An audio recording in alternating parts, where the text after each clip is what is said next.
Tidak ada ayat yang menyampaikan syarat jadi dokter, nggak ada di Quran. Syarat jadi arsitek nggak ada, tapi syarat takmir masjid ada. Betapa mulianya amal itu, betapa tinggi dan agungnya amal memakmurkan masjid. Tapi itu sih, ya. Jadi bukan ketokohan, Pak. Tapi kalau punya tokoh yang hebat luar biasa. Tapi bukan hanya orang tua atau sekedar tokoh. Harus ada 5. Waktu tahu dia sholat tapi zakat nggak pernah bayar. Bagaimana mau diminta untuk urus rumah Allah Subhanahu wa Ta'ala? Fa'asa ulaika yakunu minal muhtadin. Semoga orang yang seperti itu mendapat hidayah Allah SWT, selalu dalam hidayah Allah. Makanya bisa dibayang, itulah kenapa Bapak Ibu dan Bapak. Nanti ketika kita bicara tentang fungsi masjid aslinya apa, masjid ini sebenarnya adalah miniatur negara. Karenanya ketika hari ini muslimin mengeluh tentang negeri ini, sesungguhnya berawal dari kegagalan memanage masjidnya. Anda boleh buka kitab-kitab para ulama bicara imam di masjid. Ini yang diambil untuk imamah di luar masjid. Imam tapi pemimpin. Di sini mimpin sholat, di luar memimpin masyarakat di level apapun. Karena di masjid-masjid kita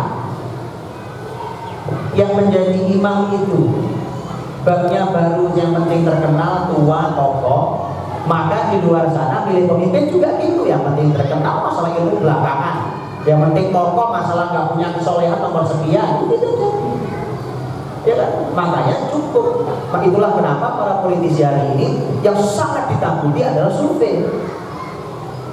Sangat takut Pak survei. Oh iya, bahkan untuk menentukan keputusan mereka bilang kita tunggu elektabilitasnya. Itu mesti. Karena urusannya urusan dikenal atau tidak dikenal. Anda boleh lihat di dalam imam sholat, ada aturannya. Ada aturannya. Ada tahu sahabat Nabi Shallallahu Alaihi Wasallam umur baru 7 tahun, tapi tinggalnya jauh dari Madinah. Satu rombongan belajar ke Nabi Shallallahu Alaihi Wasallam selama 20 hari. Begitu mereka sudah diizinkan pulang, Nabi tunjuk salah satu anak yang paling baik Qurannya, umurnya baru 7 tahun. 7 tahun jadi imam. Kenapa? Karena jadi imam itu bukan masalah tua. Jadi imam bukan masalah tokoh, tapi ada syaratnya. Begitu. Karena kita tidak cakap dalam mengatur imamah, urusan imamah sholat, maka di luar juga kita nggak cakap pilih pemimpin. Selalu dapat kucing dalam karung. Akhirnya begitu pemimpin kayak gitu kita capek sendiri Pak. Coba demo tiap hari ya bakal capek Pak. Tapi begitu keadaan kita damai, kita balik lagi gitu. Itu masalah kita. Kenapa? Karena berawal dari kita belum berhasil memakmurkan masjid Allah SWT. Begitu banyak contohnya. Atau kalau lihat imam, pemimpin, kadang-kadang namanya manusia, so hebat. Anda tahu Imam Masjidil Haram Masjid Nabawi Pak? Ya Allah, itu baca Quran, hafalan Quran di ujung bibir sini Pak. Gak perlu yang dari sini, kejauhan atau dari sini, di ujung bibir di Qurannya. Tapi akan mereka pernah salah? Pernah. Manusia. Kok Imam Masjidil Haram Masjid Nabawi, Rasul Shallallahu Alaihi Wasallam sholat baca Quran salah. Begitu salah Nabi nanya, Ubay bin Ka'ab mana ya? Kok saya nggak diingatkan salah? Karena ada ahli Quran, sahabat Nabi mulia namanya Ubay bin Ka'ab di mana? Artinya orang bisa hebat apapun jadi pemimpin mungkin salah atau tidak. Kalau salah dibiarin atau ditendang atau diusir atau dicaci maki atau apa ya? Ingatkan. Yang jadi masalah kalau imamnya batal. Karena urusan batal itu kadang-kadang yang tahu imamnya sendiri, yang lain nggak tahu kalau dia lagi batal. Imam yang tahu diri dia akan pergi dari mihrabnya, dia pergi karena dia tahu sudah dia sah jadi pemimpin umat muslimin. Dia pergi dan dia diganti oleh muslimin yang lain. Makanya karena kegagalan itulah. Dan disitulah sebenarnya ini cuma sebagian cuplikan contoh bahwa kenapa Islam itu memulai dari masjid, dan kita semua tahu Rasul Shallallahu Alaihi Wasallam masuk ke Madinah pertama kali, sebelum masuk Madinah masuk Kuba, dibangun dia masjid. Dari Kuba Nabi masuk ke Yathrib yang kemudian diganti jadi namanya di Thayyibah atau kita kenal dengan Madinah Munawwarah. Itu juga yang dibangun pertama masjid. Bahkan Nabi membangun masjid sebelum rumahnya. Sebelum rumahnya. Maka saya senang lihat masjid ini. Begitu saya masuk, ini di depan posisinya sebelum rumah-rumah Anda. Dan masjidnya tidak kecil, masjidnya besar, alhamdulillah. Saya suka sekali. Karena seringkali Pak, rumah mewah, komplek luar biasa, fasilitas menarik, masjid sebelah mana Pak? Ujung, belok kanan Pak, kiri, terus paling pojok begitu masuk sudah kecil, gak urus lagi. Anda masuk ke pasar, ke mall, cari masjid mall. Dari terus bagaimana berharap barokah? Semua diawali harus dari masjid Pak. Nabi sebelum membangun rumah, Nabi bangun masjid. Rumah beliau punya keluarga. Mengurusi Allah dulu sebelum mengurusi diri sendiri. Itu bukan teori, itu praktek namanya. Dan kita ini sekarang ngurus diri sendiri, Allah sisanya. Terus kita berharap barokah itu. Subhanallah. Jauh bagian dari api Pak. Katanya mau barokah, Allah cuma sisa. Ini Rasul SAW membangun rumah sebelum membangun masjid sebelum membangun rumah. Nabi membangun masjid sebelum membangun pasarnya. La ilaha illallah. Hari ini kita ngomong ekonomi syariah, ekonomi syariah, ekonomi syariah. Ya, di masjid antum masih kosong. Mulai dari masjid. Kenapa? Banyak hal yang tidak bisa dijalankan dalam teori ekonomi syariah kecuali kalau dari masjid. Bukan waktu kita sekarang pembahasannya. Karena orang kafir pun bisa menjalankan ekonomi syariah, tapi Anda perlu tahu ekonomi apapun, bukan cuma ekonomi, apapun dalam Islam, konsep Islam itu ada yang tidak mungkin dijalankan kecuali dengan iman.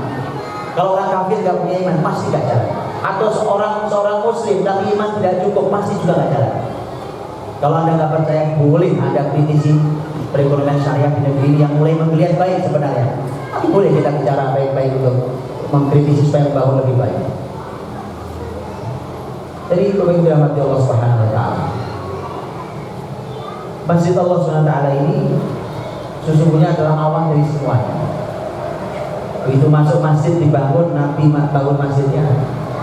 Begitu dibangun kemudian berikutnya hanya mengikut membangun masjid. Ada tahu tidak? Desain arsitektur. Kita nyebut sekarang landscape. Oleh Nabi diletakkan masjid. Baik, rumah sahabat mengitari masjid. Apa alasannya? Mereka ingin memastikan bahwa mereka sampai di masjid Allah Subhanahu wa taala. Mereka itari masjid.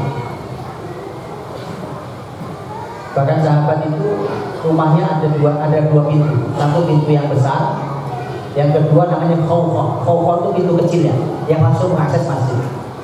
Memastikan itu untuk sampai ke masjid, supaya sampai ke masjid mereka dan anak-anak mereka. Desain ini dilanjutkan oleh peradaban Islam di zaman manapun, bahkan sampai zaman kekhilafahan terakhir yaitu Turki Utsmani. Pergilah ke Turki sana, atau pergilah ke negeri yang pernah dibangun oleh Turki Utsmani, Anda akan melihat kawasan apapun itu mengitari masjid. Apapun. Kenapa? Itu ingin membuktikan bahwa semua berawal dari masjid. Sentral seluruh perputaran hidup ini di bidang apapun harus ke masjid. Dia kalau roda kayak poros ya Pak. Dia poros, roda berputar sekitar poros.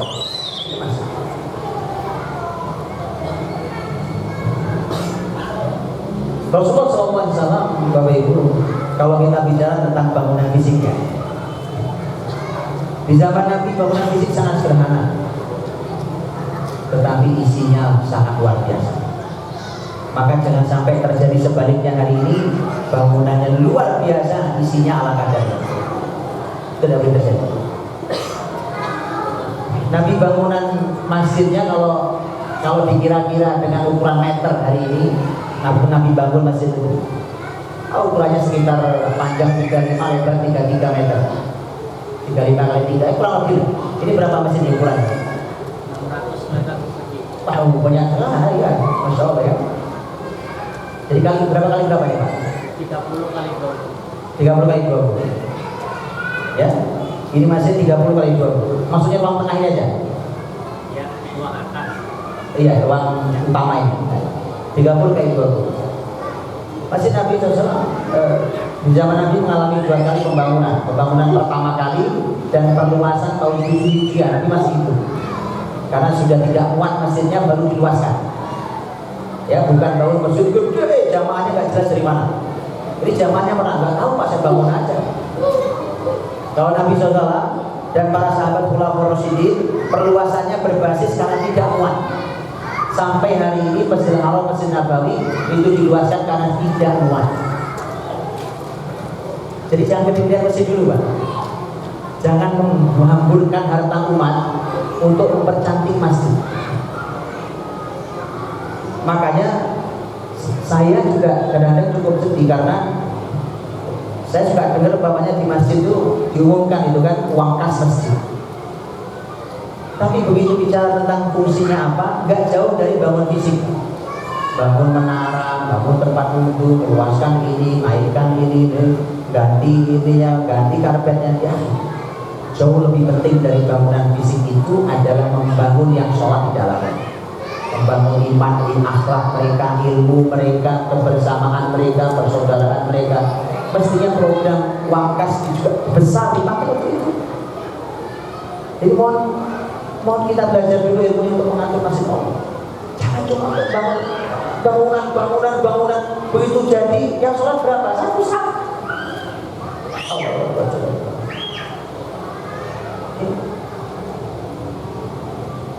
Lihat Rasul memulai kecil. Awalnya itu sudah perluasannya, tapi diluaskan, tapi kecil awalnya. Kecil.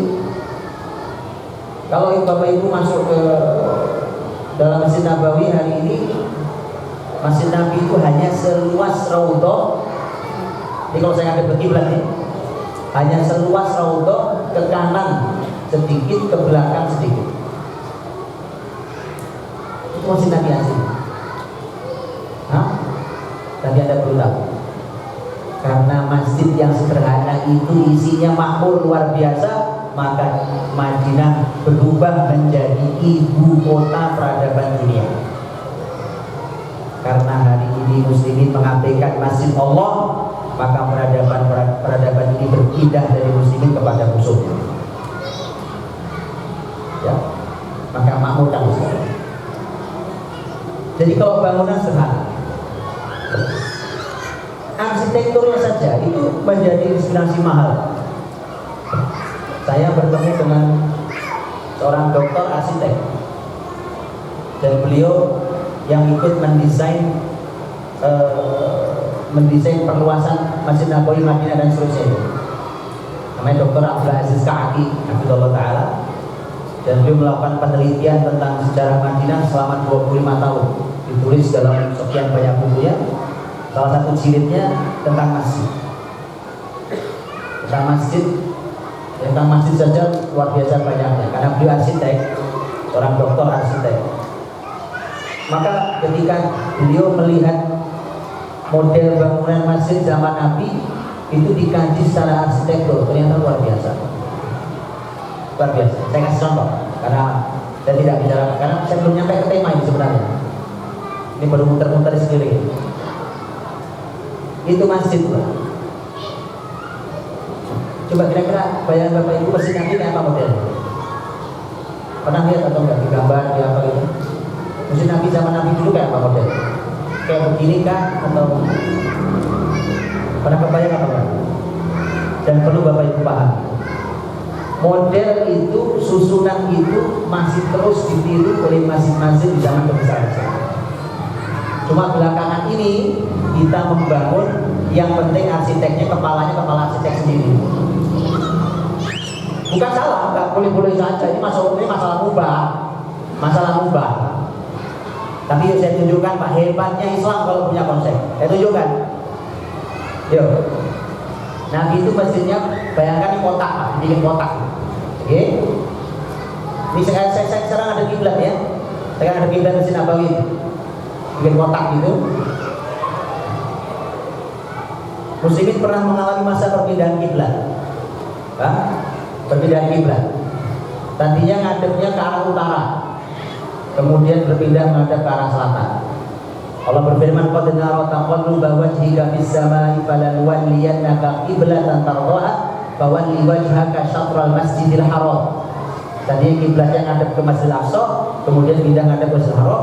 Masjidil Aqsa itu ngadep ke utara, Masjidil Haram itu ngadep ke selatan kalau dari Madinah. Makanya kotak begitu itu kiblatnya tadinya ke sana. Karena kiblatnya ke sana, Nabi membangun rumahnya di posisi belakang sebelah sini. Dan sekarang bayangkan di tengah saya, depan saya kotak masjid. Oke? Kiblatnya tadi ke sini, ke arah Masjidil Aqsa. Maka Nabi membangun rumahnya di posisi belakang di luar masjid, mepet masjid bagian belakang sebelah kiri saya. Paham? 17 bulan atau 16 bulan dalam riwayat Bukhari. Allah turunkan tadi surat Al-Baqarah juz yang kedua tadi tentang perpindahan kiblat sebagaimana keinginan Nabi. Maka kemudian berpindah ke Masjidil Haram kiblatnya, maka ngadep ke sana sekarang, ngadep ke selatan. Maka rumah Nabi berubah menjadi posisinya di bagian depan, bukan begitu? Karena kiblatnya ke sana. Baik, ini kotak saja dikasih tembok, batas kotak, ya, ada tembok, ada pintunya. Di awal gak ada pintunya, jadi apa aja masuk. Nanti dikasih pintunya.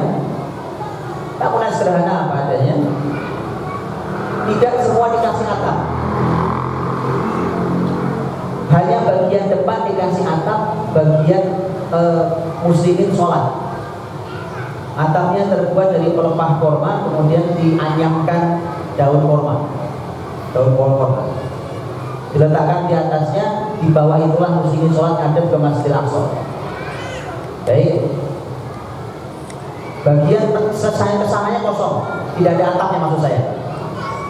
Begitu kiblat pindah ke sana, ini yang atapnya tidak dihancurkan, tapi Nabi buat atap baru untuk melindungi orang-orang yang sholat di atasnya dari panas dan hujan, walaupun di sana jarang hujan. Taruh di atasnya hanya bagian sosok yang sholat.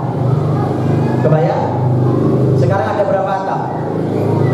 Ada 2 atap, tapi yang tengah bolong, kosong, tidak ada atapnya. Ini disebut dengan sahih. Kayak stadion, gampang ya, kayak stadion bola. Kalau stadion bola bulat. Kalau Bapak Ibu lihat kayak Masjidil Haram hari ini, dan sebenarnya seperti Masjid Nabawi hari ini masih diabadikan. Betul apa enggak saya? Karena begitu yang di dalam Masjid Nabawi payungnya ditutup, bolong Pak, tengahnya, persis itu di tengah. Itu asli bangunan lama begitu modelnya. Baik.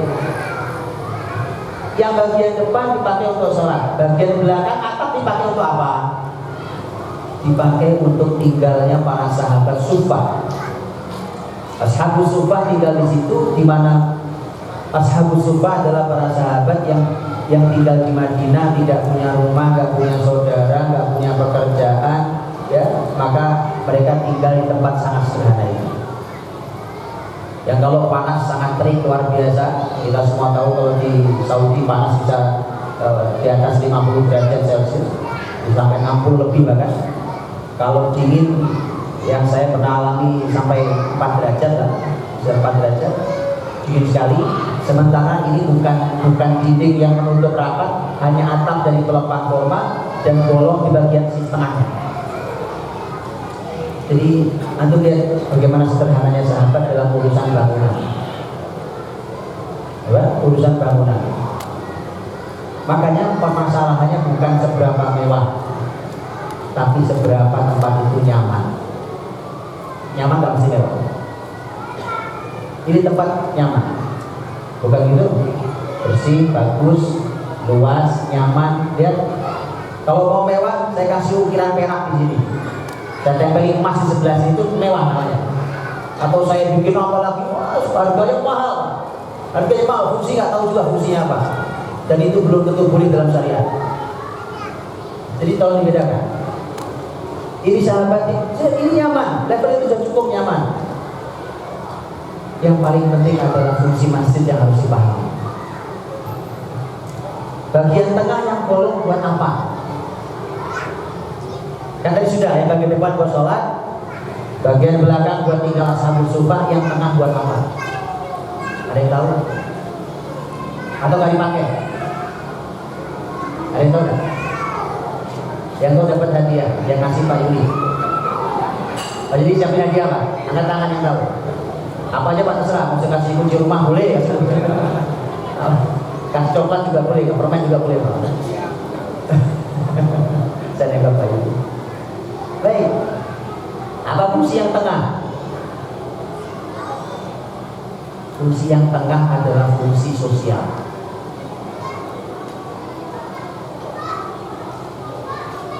Sahabat kumpul-kumpul, sahabat duduk-duduk, sahabat berbincang di dalam. Bapak Ibu, nanti kita bahas tentang, Bapak Ibu pernah dengar bagaimana sahabat Nabi SAW, orang-orang Ahbash itu orang-orang berkulit hitam, para sahabat yang berkulit hitam itu karena mereka punya keahlian tombak, mereka spesialis tombak seperti Wahsy, karena itu punya spesialis tombak. Mereka berlatih tombak di dalam masjid Nabi itu di situ tempatnya. Di dalam masjid di situ tempat. Apa? Dan tadi saya cerita Dr. Abdul Aziz Ka'aki sebagai seorang doktor arsitektur, maka beliau kemudian membahas secara nilai arsitektur. Kalau Bapak Ibu sinarnya arsitek, Bapak Ibu bisa langsung membayangkan fungsi arsitektur di bolong di tengah itu. Betul? Ada banyak fungsi ya, beliau jelaskan. Selain pencahayaan juga masalah sirkulasi angin, Pak. Makanya saya agak menyayangkan. Saya pernah di Jawa Timur dari satu kota ke kota lain. Kemudian karena masuk waktu maghrib, seingat saya mampir ke masjid, dan itu jalanan itu sebenarnya masih penuh dengan pohon-pohon besar kanan kiri jalan. Memang dikelilingi oleh hutan sebenarnya, tapi masyarakatnya ada dan ada masjid bagus. Saya mampir sholat di dalam. Saya sangat amat menyayangkan masjid di tengah pohon-pohon besar dan rindang pakai AC. Saya bilang kenapa? Saya sudah malas pakai AC. Walaupun ada AC di rumah, hidup gak sehat kan? Di kendaraan pakai AC, di kantor pakai AC, di rumah pakai AC, di masjid pakai AC.